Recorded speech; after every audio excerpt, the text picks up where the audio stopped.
talking analytics and how you can use social media to possibly predict how people might vote. Please welcome from BrandsEye, JP Kloppers. JP, how are you doing? Good morning. I'm well, thank you. How are you? Thanks for joining us, sir. Great. We've got a challenge for you. Okay. So we're going to ask you how BrandsEye works in predicting outcomes, and just a recap on how you guys predicted the Brexit outcome. And then we're going to record you off air telling us what is likely to happen based on social media sentiment. And then we'll play it after the results on Thursday. How's that? Okay, sounds good. All right. So what does BrandsEye do? What do you guys do?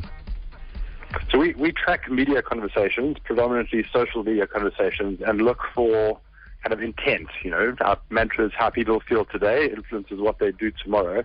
So we try and measure that consumer sentiments in social media. And what we did with Brexit was looking at just consumer sentiments across the UK when people were talking about Brexit. And that closely resembled what we were kind of out by two points in our final statistics on what actually happened, but we could call the leave vote. Yeah. In SA, it gets a little bit more interesting because we don't have as big a kind of representative sample of the population on social media. Sure. So what we see here is more of a kind of an influential vote, if I can call it that.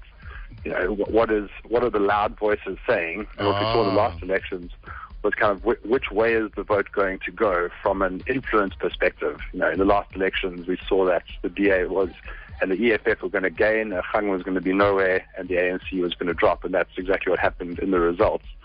And it's looking similar. I won't give away the results right away, but it is looking like a similar story in terms of the narrative that we've seen over the past couple of years. That's continuing.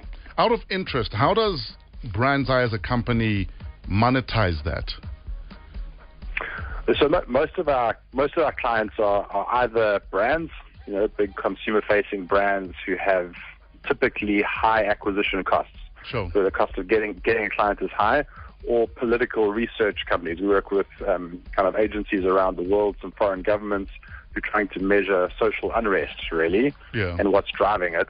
And then we give them software tools to be able to track whatever people are saying that they're interested in. So if a bank is wanting to see what customers are saying about them or their competitive sets, they can track those conversations. They can see what's the net flow of people. You know, if somebody's threatening to cancel from one bank, you know, that might be fine. But if there's a whole tide of people threatening to cancel, then that's something the bank needs to intervene in. Is there money in analytics?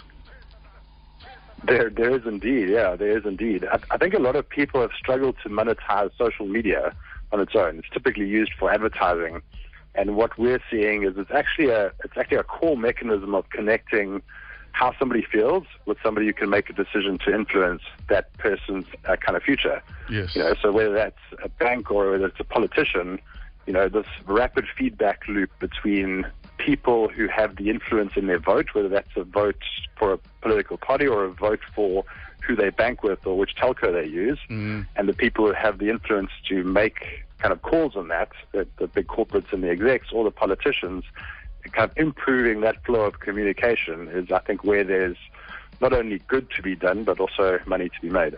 I like the way you said yes with a very big smile. Yeah. JP, we're going to say goodbye to you, but don't hang up because we need to record your predictions based on media analytics and sentiment right now. And then we'll play out the result on Thursday. Thank you very much, JP. Thank you, Fresh. All right, brother.